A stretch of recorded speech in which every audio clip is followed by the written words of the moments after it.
Vamos lá, galera. Hoje nós vamos fazer um vídeo um pouquinho diferente. Esse vídeo, na verdade, é resposta de muitas perguntas de vocês. Eu recebo dezenas de perguntas todos os dias no Instagram. Aliás, quando eu abro a sessão de perguntas no meu Instagram, às vezes chega para centenas, não dá para responder todos. E muitas vezes no Instagram fica para 24 horas e quem não conseguiu ver naquele momento vai perder a resposta. Então o que eu fiz? A gente abriu, eu e Nicolai, a gente abriu uma sessão de perguntas e resposta no Instagram. Se você ainda não me segue, siga no Instagram também, ok? E aí a gente escolheu, chegaram dezenas de perguntas, a gente escolheu alguns deles e eu vou responder para eles pessoalmente para você aqui no YouTube, ok? Para facilitar para todo mundo, se você quiser, eu recomendo ver todas as perguntas, porque cada pergunta, mesmo não sendo sua, eu garanto para você que você vai aprender alguma coisa ou vai reforçar aquilo que você já sabe. E se quiser, também nós vamos deixar as ordens das perguntas aqui na descrição. Você vai poder pular para a resposta direta da sua pergunta. Beleza? Então, vamos começar. E eu quero que você escreva para mim no comentário se você gosta desse formato de vídeo, se você quer que eu grave mais vídeos respondendo as perguntas de vocês, ok? Então, vamos começar sem delonga. Aliás, eu sempre uso a palavra delonga. Existe essa palavra, Nicolai? Existe? Tá. Beleza, então existe. Não inventei essa vez. Vamos começar com uma pergunta da Ana Cristina. Ela fez a pergunta: eu comprei algumas ações ano passado, tenho que fazer declaração de imposto de renda? Vamos lá, Ana Cristina, ótima pergunta. A resposta é sim, você tem que fazer a declaração. Agora só temos duas situações. Primeira situação, se você comprou a ação, por exemplo, em 2021, e não fez mais nada, só comprou e está mantendo a ação na sua carteira. Perfeito, não precisa fazer nada. A única coisa que você vai precisar fazer agora na declaração de imposto de renda até o final de maio, para quem não sabe, prolongou para declarar até 31 de maio, você precisa declarar que você tem, na sua posse, você tem essas ações. Tem uma forma de declarar, ok? Você coloca o número do ativo, ou ação, o CNPJ da empresa, a quantidade que você tem e preço médio que você comprou. Você faz declaração, só isso. Declara que você tem essas ações. Não precisa pagar nada, apenas declarar. Agora, Ana Cristina, outra opção, se ao longo do ano vocês fazem compra e venda, quer dizer, vocês fazem operações com ações, sim, você precisa pagar DARF, caso houve lucro. Se você comprou uma ação por R$10 e depois vendeu ela por R$15, esses R$5 é um lucro que você obteve. Se você fez isso diariamente, chama day trade, você vai pagar 20%. E se você fez swing, quer dizer mais de um dia para frente, você comprou hoje e vendeu amanhã, quer dizer mais de um dia, não é diariamente, você vai precisar 15% de lucro, pagando até o mês seguinte da operação, certo? Agora, se não houve, como eu falei, nenhuma operação, você apenas comprei um pouquinho disso, comprei dessa ação, você só vai declarar do imposto de renda que você está na sua posse essas ações. Beleza? Segunda pergunta, vamos lá. Segunda pergunta da Zenet. Zenet pergunta: quando se tem mais de uma, vale vender uma casa para investir? Então, primeira coisa, eu entendo, obviamente, que tem sua casa que você está morando e tem uma casa que você provavelmente está recebendo aluguéis dessa casa. Sim ou não, você está conseguindo alugar ela ou não. A resposta é isso. Se você tem duas, como você está perguntando, eu sou a favor de, normalmente, imóveis residenciais. Se você não tem um super imóvel, o que isso quer dizer super imóvel? Um imóvel que você tem no centro da cidade, super boa localização, para comércio, que rende bastante. Se não é o caso, e seu imóvel é um imóvel residencial normal, que rende 0,3%, 0,4% ao mês, eu recomendo vender e investir sim. Em que? Pode ser em fundos imobiliários, pode ser, depende do valor do imóvel, fazer até uma carteira mais diversificada. Por quê? Porque hoje em dia os aluguéis residenciais rendem pouco, como eu falei, 0,3%, 0,4%, tem que pagar imposto de renda, tem que pagar taxa administrativa para imobiliários, temos vacância, tem que ter manutenção do imóvel, muitas vezes dor de cabeça que não vale a pena.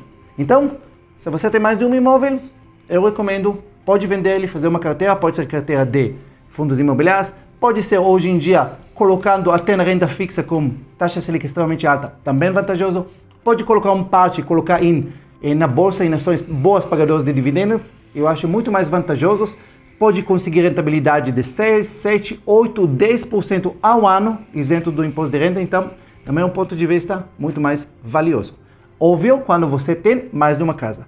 Se você tem uma casa só, jamais faça isso, e isso eu vou explicar em outro vídeo.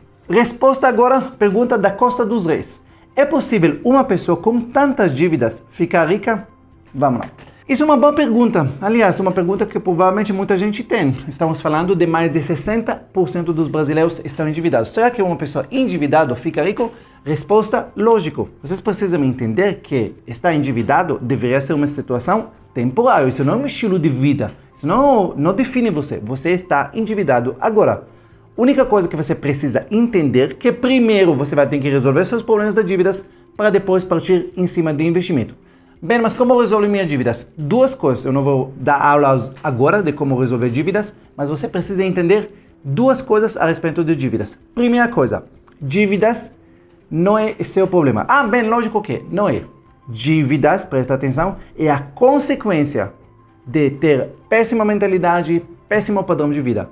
Obviamente, se você vive no padrão de vida errado, você vai estar endividado e pode estar endividado durante anos e anos, porque a vida toda você vive erradamente. Então, a primeira coisa, tem que corrigir a mentalidade, tem que corrigir o padrão de vida, para depois poder partir para tudo ou nada, que é o meu método, depois pode ver. Eu vou deixar aqui o vídeo que ensina como sair das dívidas, usando o método tudo ou nada, sair das dívidas aqui no Brasil.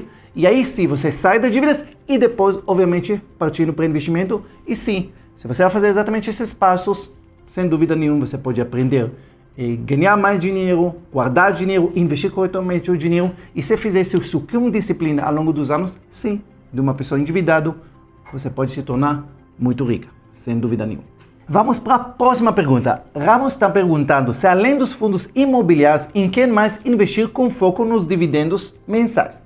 Então vamos lá. Ramos, dividendos mensais, o que paga muito, você já escreveu, fundos imobiliários. Porém, você pode construir uma renda de dividendos com carteira de ações, bons pagadores de dividendos.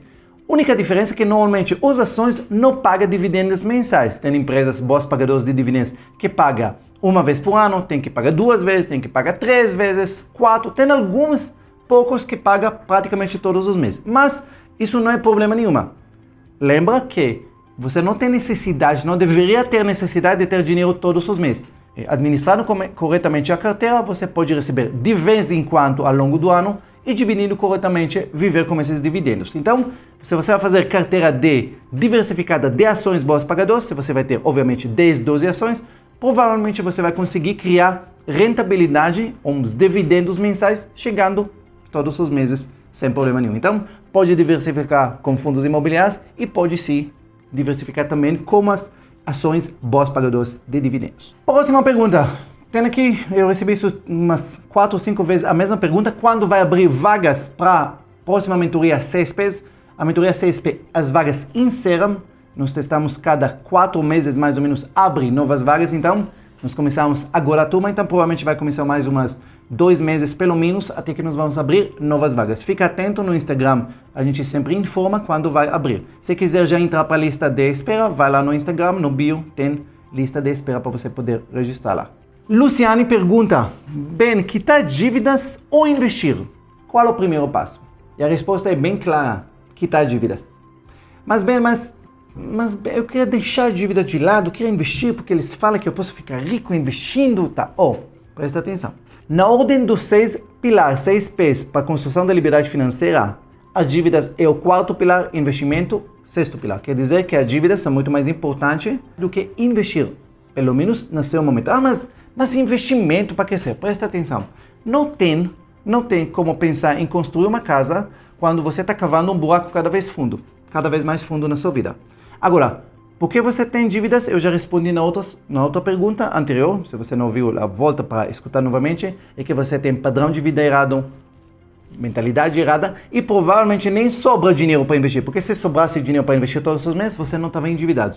Então, você, primeira coisa, tem que resolver a sua vida, tem que quitar dívidas e aí depois você pode partir para investimento. Agora, o único tipo de investimento que você pode ter é, mesmo endividado, eu chamo ele de fundo de emergência. Sim, cria seu fundo de emergência e esse fundo de emergência, o interessante dele é que ele vai servir para 2 coisas. Ele vai servir como fundo de emergência, obviamente para proteger você e sua família, e também na época que você vai estar negociando suas dívidas, partindo para tudo ou nada, usando o meu método, você vai usar esse fundo de emergência, ele vai ter também fundo de quitação de dívidas. O que isso quer dizer? Que ao longo do ano, quando você vai partir para tudo ou nada, você vai receber, em algum momento, você vai receber uma boa proposta para quitar suas dívidas. Quando vai chegar uma boa proposta para quitar à vista, parte do dinheiro que você guardou no fundo de emergência, sim, pode quitar as dívidas. No momento que você quitou as dívidas, qual é o próximo passo? Bem, primeiro, completa obviamente seu fundo de emergência, aí sim,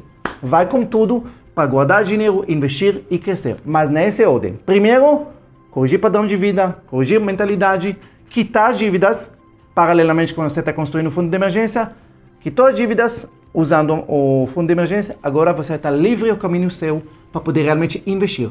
Senão, se você vai querer atropelar, não, mas eu vou começar a fazer uma carteira de ações, tudo isso, o que acontece? As dívidas é capaz de crescer um ponto que eles vão ameaçar tudo que você está investindo.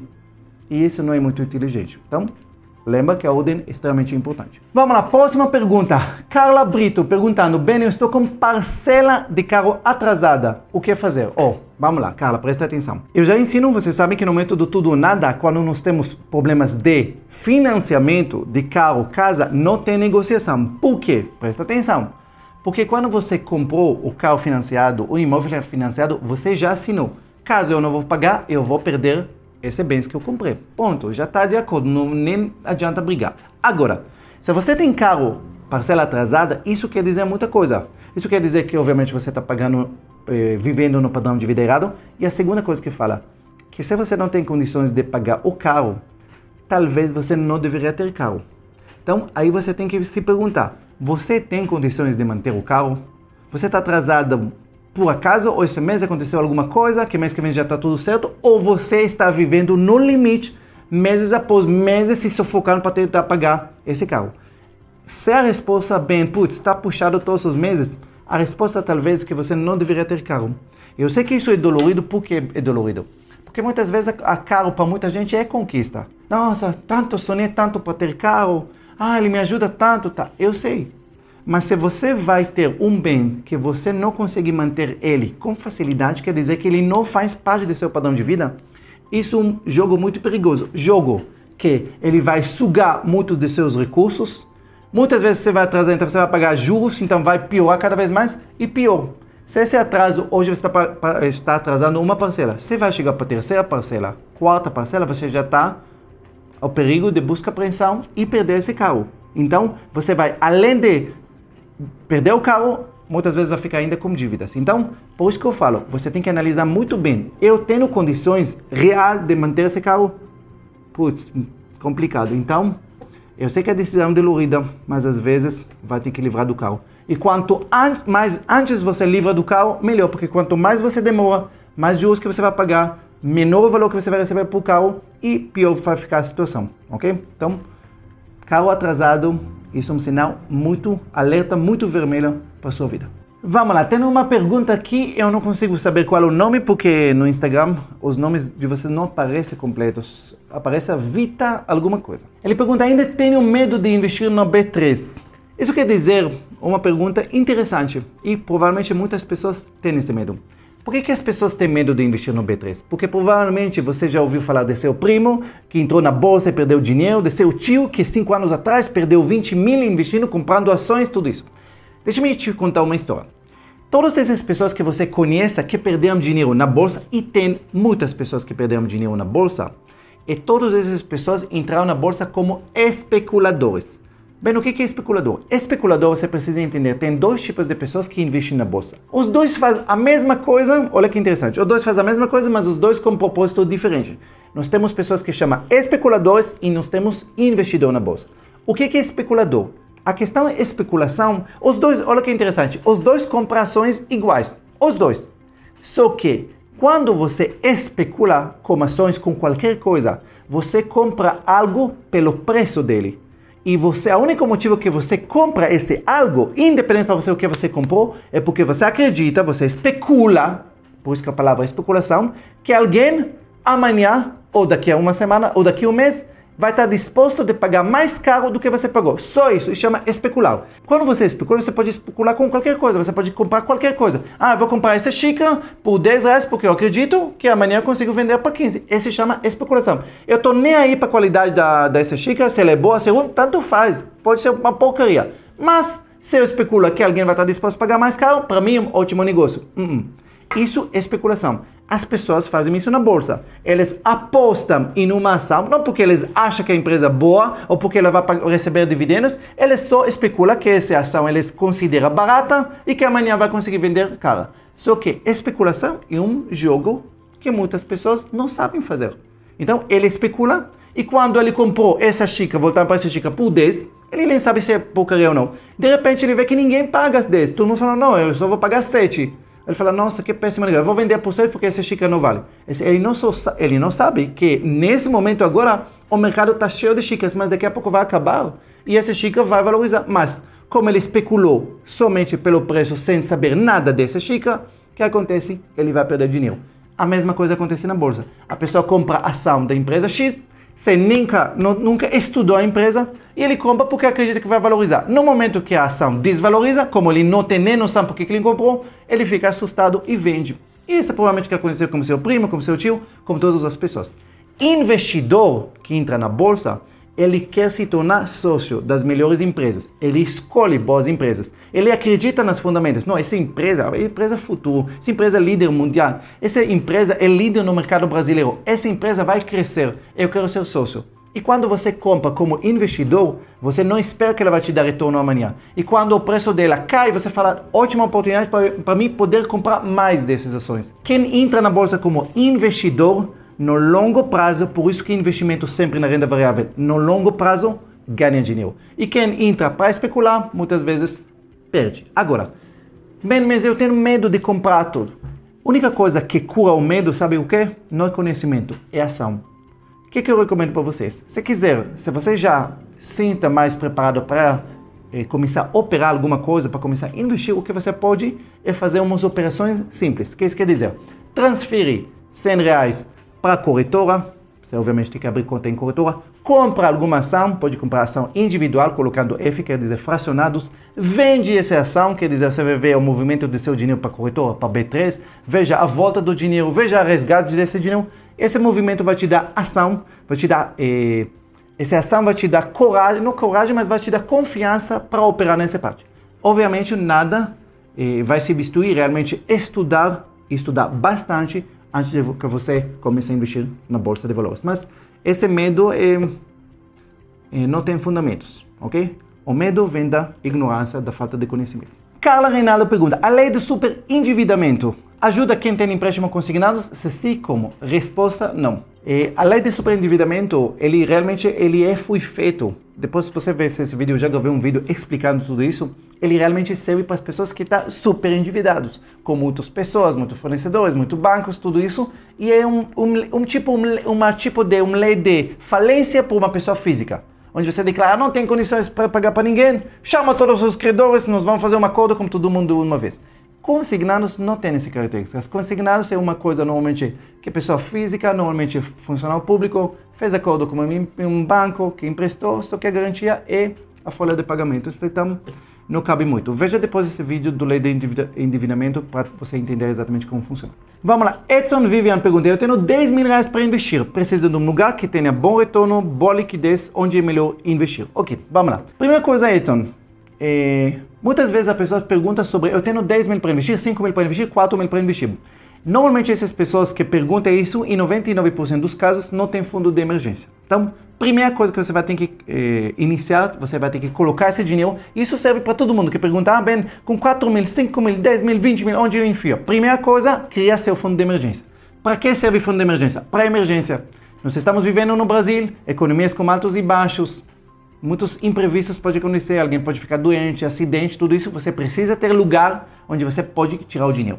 Nesse caso, sua pergunta, pelo menos a segunda parte dela é correta, que isso quer dizer, fundo de emergência precisa ter lugar que tem retorno razoável, pelo menos, e o mais importante, boa liquidez e segurança no lugar. Quais os lugares que servem para isso? O Tesouro Selic, ótimo. Boa rentabilidade, liquidez diária e, obviamente, lugar seguro. Também CDBs, que pagam pelo menos 100% do CDI com liquidez diária, igual Banco Inter tem, igual Nubank tem, igual muitos dos aplicativos financeiros também tem, serve também nesse ponto. Então, esses lugares que você pode investir, como ter seu fundo de emergência e ter essas características que você falou, beleza? Próxima pergunta de Balões Sara Rodrigues. Pergunta da Sara: se fosse preciso recomeçar hoje financeiramente, quais passos você daria? Isso é uma excelente pergunta que requer uma resposta na altura. Mas eu vou responder para você, mas eu respondo para qualquer pessoa, independente onde você está. Se você está iniciando, se você está super endividado, se você está super bem e pergunta bem, qual é o próximo passo? Eu sempre falo, para você construir a sua liberdade financeira, os passos sempre os mesmos. A única coisa que muda de uma pessoa para outra é onde você está nessa caminhada. Caminhada, eu falo de ponto A para ponto B, onde está a sua liberdade financeira. E esse de ponto A para ponto B, o que vai levar você, chamam 6 P's. Os 6 P's quer dizer, primeira coisa, a mentalidade. A mentalidade é o início de tudo. Todos os seus resultados na vida são ligados diretamente à sua mentalidade. Se você tem péssimos resultados, pode ter certeza que você tem péssima mentalidade. Não é péssimo o lugar que você mora, não é péssimo a prefeitura, não é péssimo o governo, não é péssimo a família, não é péssimo nada. O que é péssimo é a sua mentalidade. Ponto. Corrigir ela. Depois você vai ter que corrigir padrão de vida. Depois você vai ter que sair da dívida caso você tenha. Depois você vai aprender a ganhar mais dinheiro caso você ganhe pouco. E depois você vai aprender a investir. Então, independente de onde você encaixa nesse momento da sua vida, a forma onde você vai fazer os passos para construir essa liberdade financeira são os mesmos. A única coisa que muda entre uma pessoa e outra é onde você se encaixa e o quanto você ganha, quer dizer que vai definir a velocidade. Mas que qualquer pessoa pode fazer essa caminhada, qualquer. Você me pergunta o que eu começaria hoje? Mentalidade é onde é o início de tudo na nossa vida financeira. Vamos lá. Ana Pereira pergunta: dívidas abaixo de 10 mil reais, cartão e empréstimo, qual o risco de cobrança judicial? Não. Resposta é assim. Obviamente, Ana Pereira, não estou aqui para afirmar nada, porque você sabe que normalmente quem afirma alguma coisa normalmente são profetas falsas, porque a gente nunca sabe o que vai acontecer. Mas, em geral, para não dizer 99%, valores abaixo de 50 mil, 40 mil é muito raro. Pode entrar com processo? Pode, mas é muito raro. Especialmente quando o banco já sabe que a pessoa não tem muitas condições. Então não adianta perder tempo. O banco vai ter que perder tempo, dinheiro, os advogados deles, perícia contábil, recursos que são inesgotáveis no Brasil para ganhar um processo, então não vale. O banco entra em processo judicial quando ele tem certeza que vale a pena. Provavelmente pela sua pergunta, não deve ter muitos recursos, muitas coisas, então fica tranquilo, pode partir para tudo ou nada, aprende isso nesse vídeo, como sair de dívidas, e seja feliz, não fica muito preocupado. De novo, não me pega na palavra, nossa, meu primo estava devendo. Pode acontecer, raro, mas pode acontecer. Em modo geral, pode ficar tranquilo. Vamos lá, Juliana pergunta: cartão 17 mil, a dívida no cartão, ela quer dizer, ofereci 3 mil reais parcelados, não aceitaram. Quanto seria o aceitável? Não tenho vista. Juliana, primeira coisa, dívidas a gente quita à vista. Por isso que chama tudo ou nada. Não faz de novo mais parcelas, daqui a pouco você não consegue pagar de novo esse parcelamento que você fez, daqui a pouco você está endividado, não. Então, siga. Oferece o valor que você tem. Ah, bem, mas eu não tenho. Então espera. Espera até o momento que você vai ter. Quanto você vai ter? Ah, eu tenho 1.000 reais. Então oferece 1.000. Mas eles não vão aceitar. Um dia eles aceitam, fica tranquilo. Eles preferem receber alguma coisa. Então, tenha paciência, aguenta a encheção de saco. Um dia eles vão aceitar o proposto que você puder. Só isso. Agora, não perca tempo correndo atrás dele, porque quem corre atrás do outro mostra interesse, aí eles ficam cada vez menos flexíveis. E deixa eles correr atrás de você e quando você oferece a sua proposta cada vez. Até o momento que eles vão aceitar. Cristiane pergunta: bem, existe alguma possibilidade de se perder o seu investimento como tesouro direto? Resposta: não. Tesouro direto, para quem não sabe, considera o investimento mais seguro no Brasil. Mais seguro por quê? Porque ele tem a garantia do Tesouro Nacional.